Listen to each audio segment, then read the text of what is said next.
బహుశా అందుకే అనుకుంటా కేంద్ర హోంశాఖ ఒక నివేదిక విడుదల చేసింది. నిన్న విడుదల చేసింది. దేశంలోని ఏ రాష్ట్రంలో పోలీస్ శాఖ పనితీరు ఎలా ఉంది అనేది.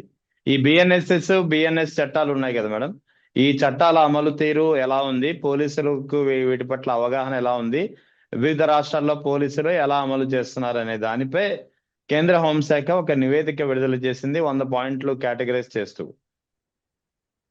పిటి ఏంటంటే ఆంధ్రప్రదేశ్ స్థానం 26వ స్థానంలో ఉంది. టాప్ 25లో, టాప్ 20లో, టాప్ 10లో కూడా లేదు. 26వ స్థానానికి పడిపోయింది. ఆంధ్రప్రదేశ్ పోలీస్ శాఖ పనితీరు అత్యంత నాసిరకంగా ఉందనేది కేంద్ర హోంశాఖ నివేదిక చెబుతోంది. ఎలా చూడాలి ఈ అంశాన్ని?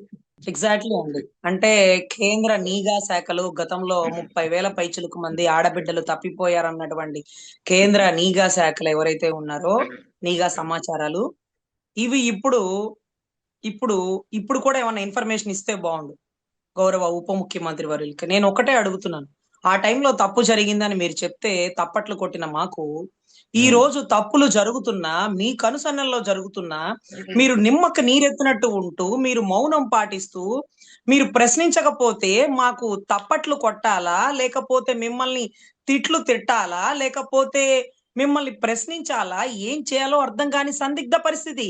మేం చెప్తే ఆ బురద జల్లేసినారు రజనీ గారు, కుట్ర కోణంతో పార్టీలోంచి బయటికి వెళ్ళారు కాబట్టి అంటారు. ఏమంటే అన్నానేమో అనుకోండి పాపం. నీతి ఆయోగ్ ఏం చెప్తుంది? లేకపోతే ఇందాక సార్ చెప్పినట్టు కేంద్ర నిఘా సమాచారాల శాఖకి పైన ఉన్నటువంటి వారు ఎవరైతే టాప్ 10 టాప్ 20లో కూడా లేదు, 26లో ఉంది అంటే అంత లాస్ట్ ర్యాంక్ రావడానికి గల కారణం ఏంటండి? మీరు ఒకవేళ హోంశాఖ వారిని అమర్ గారు అనుకుంటా, మినిస్టర్ అమర్ గారు మేకప్ మీద ఉండే శ్రద్ధ అన్నట్టుగా ఏదో మాట్లాడితే, ఒక ఆవిడ మేకప్ వేసుకుంటదిలేండి అంటూ మాట్లాడగానే అది ఆవిడేనని మీరు భావించి ఆవిడని అలా అంటారా అంటూ మీరు ఒక లెటర్ రిలీజ్ చేసినారు. చాలా సంతోషం, మీరు మహిళ పట్ల ఇంత చిత్తశుద్ధిగా ఉన్నారు మా అన్న అంటూ మేము చాలా సగర్వంగా చెప్పుకుంటాం. అదే మహిళా హోంశాఖ మంత్రివర్యులు ఈ రోజు 26లోకి వెళ్ళిపోయి, అంటే నేరాలు ఘోరాలు రాష్ట్రంలో పెరిగిపోయి, అంటే అంటే కేంద్రం నిర్ధారించినటువంటి ర్యాంకులో ఎందుకు వెళ్ళిపోయావమ్మా అంటే క్రాఫ్ పై ఉండే శ్రద్ధ గ్రాఫ్ పై పెట్టు, కాస్త మంచి మార్కులు వస్తాయేమోనని దాంట్లో శివ సినిమాలో ఒక పాట ఉంటదండి, క్రాఫ్ పై ఉండే శ్రద్ధ గ్రాఫ్ పై పెట్టని. సో అట్లా అట్లా దేని మీద శ్రద్ధ పెడుతున్నారు, దేని మీద పెట్టట్లేదు, దేని మీద అంటే ప్రభుత్వాన్ని కాపాడే దాని మీద చిత్తశుద్ధి పెడుతున్నారా, ప్రజల రక్షణ మీద నిర్లక్ష్య ధోరణితో ఉన్నారా? నేను మేకప్ గురించి మాట్లాడానండి, ఎందుకంటే ఎవరిష్టం వాళ్ళది. మాకు పౌడర్ పూసుకునే టైం కూడా ఉండదు. వారు రెడీ అయ్యి వస్తారు, వాళ్ళు గొప్ప వాళ్ళు, ఫార్చునర్ కార్లో ఏసీలో వస్తారు, మంచి ఏవిసి జ్యూసులు తాగుతారు, చక్కగా పొందిగ్గా కూర్చుంటారు. నేనైతే ఓపెన్ గా ఆవిడ చెవికమ్మలు ఏం పెట్టుకుంటున్నారు, ఆవిడ జ్యువెలరీ ఏం పెట్టుకుంటున్నారు, ఆవిడ కాస్ట్యూమ్స్ ఎలా రెడీ అవుతున్నారని గమనిస్తాను. ఎందుకంటే సబ్జెక్ట్ ఆమెకు అవగాహన ఉండదు, ఆవిడ చెప్పలేరు, ఆమెని చెప్పనివ్వరు. కాబట్టి ఏముంది అక్కడ వినడానికి? హోంశాఖ మంత్రి వర్యులు ఏం మీటింగ్ పెడతారండి? ఏమి తెలుసు ఆవిడకి? ఏమి తెలుసు ఆవిడకి? పటమటలో సుహేల్ అనే ఒక వ్యక్తి గంజాయి స్మగ్లరు తప్పిపోయాడా? తప్పించినారా? పోలీస్ స్టేషన్ లో ఒక వ్యక్తి తప్పించినాడో, తప్పిపోయినాడో, పారిపోయినాడో, ఏం జరిగిందో ఆవిడకి తెలియదు. ఆవిడ చక్కటి స్మైల్ తో కళ్ళు అలా పక్కకు తిప్పగానే పక్కన ఆయన ఆన్సర్ చెప్పడం. ఏంటమ్మా, హోమ్ మినిస్టర్ అనుకున్నారా, హెడ్ మాస్టర్ అనుకున్నారా మీరు? మీ మీద రాష్ట్ర భవిష్యత్ ఆధారపడింది. మహిళల పట్ల చిత్తశుద్ధిగా ఉండాల్సిన మీరు గుంటూరులో ఘటన జరిగితే మీరు ఇంతవరకు కనుచూపు మేరలో మీరు రాలేదు. మీరు రాకపోతేనే కదా ప్రతిపక్ష నాయకులందరూ కాకులై పొడుస్తారు. మీరు వచ్చి సమాధానం చెప్తే బాగుండు కదా. ఎక్కడో ఉండి ముఖ్యమంత్రి గారు ఆర్డర్లు వేయడం ఏంటో, 3 రోజుల తర్వాత మహిళా కమిషన్ గారు రావడం ఏంటో, నాకు అప్పుడే తెలిసింది, నువ్వెందుకు వచ్చావు నన్ను ప్రశ్నిస్తుంది ఏంటండి? నాతో ఆవిడికి పోలికేంటి? ఆవిడ క్యాబినెట్ ర్యాంకు.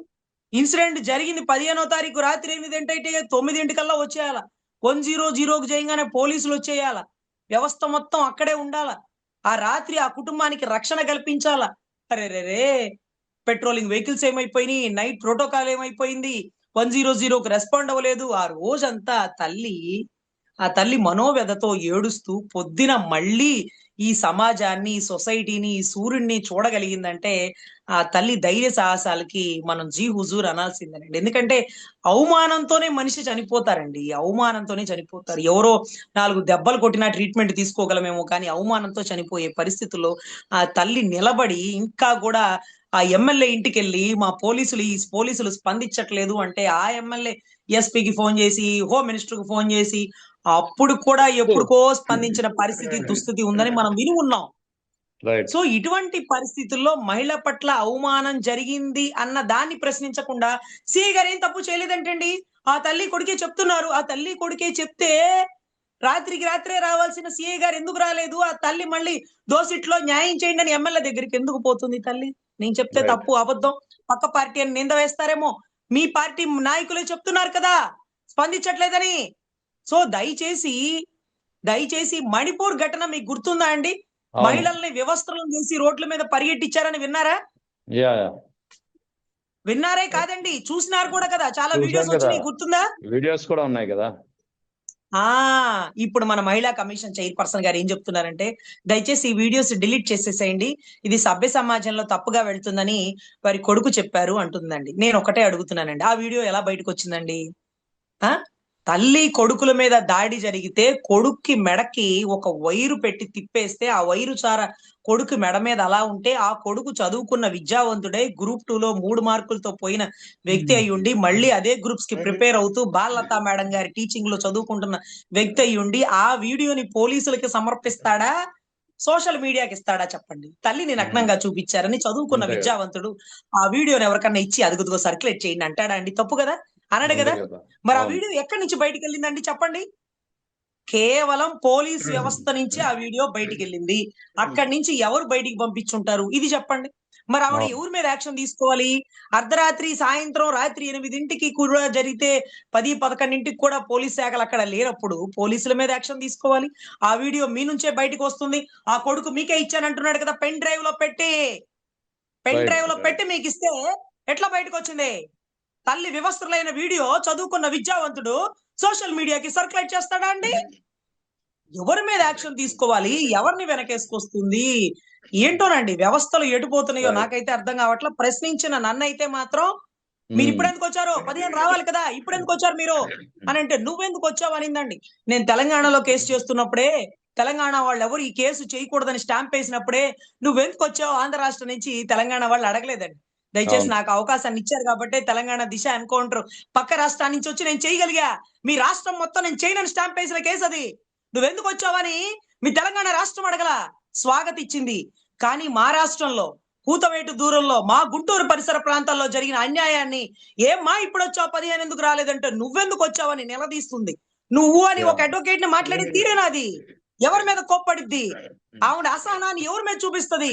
ఒళ్ళు దగ్గర పెట్టుకొని మాట్లాడి ఉండాల. అయినా కానీ నేను కూడా అలా ఎందుకు మాట్లాడలేదంటే ఆవిడ మాటలకి సమాధానంగా ఆవిడ పదవికి గౌరవం ఇచ్చా. అది ఆల్టర్నేటివ్ జ్యుడిషియరీ. మా న్యాయ వ్యవస్థలో ఒక బాడీ అది. దాన్ని నేనే గౌరవించకపోతే ఇంకెవరు గౌరవిస్తారు? అని రైట్. నువ్వు అన్నా, దుర్భాషలాడుతున్నా, డోంట్ టాక్ అంటూ నెగ్లిజెన్సీగా మాట్లాడుతున్నా సరే ఆవిడ పదవికి గౌరవించాను కాబట్టే ఒక్క మాట కూడా అక్కడ మాట్లాడకుండా ఆ గౌరవాన్ని కాపాడి అక్కడి నుంచి వెళ్ళిపోయానండి. దయచేసి రైట్. అలాంటి మాటలు ఇంకెక్కడా మాట్లాడకూడదని మహిళా కమిషన్ చైర్పర్సన్ ఒక నామినేటెడ్ కాదు, ఒక క్యాబినెట్ ర్యాంక్ ఇది. నువ్వు మాట్లాడాకే ప్రభుత్వం స్పందించాలి. ప్రభుత్వం, సీఎం అందరూ స్పందించాక మీరు రావడం ఏంటి? మిమ్మల్ని చూసి ప్రభుత్వం గడగడలాడాల. ప్రభుత్వం రైట్. నిర్ణయాలు తీసుకున్నాక మీరు రావడం ఏంటి? రైల్వే కోడూరులో మహిళని నడి రోడ్డు మీద కొడితే ఈవిడ రాలా. మచ్చుమర్రి విషయంలో ఆ ఏరియాకి పోయి ఆ బిడ్డకి న్యాయం చేయాలి. ఆ బిడ్డ ఉన్నదో పోయిందో ఇంతవరకు చెప్పలా. సో మహిళా కమిషన్ అంటే పాపం సాయి కృష్ణ తల్లి కూడా మహిళే కదండి. ఆవిడ బాధపడుతుంది కదా. మరి అక్కడ ఏం స్పందించిందో అది కూడా మాకు తెలియదండి.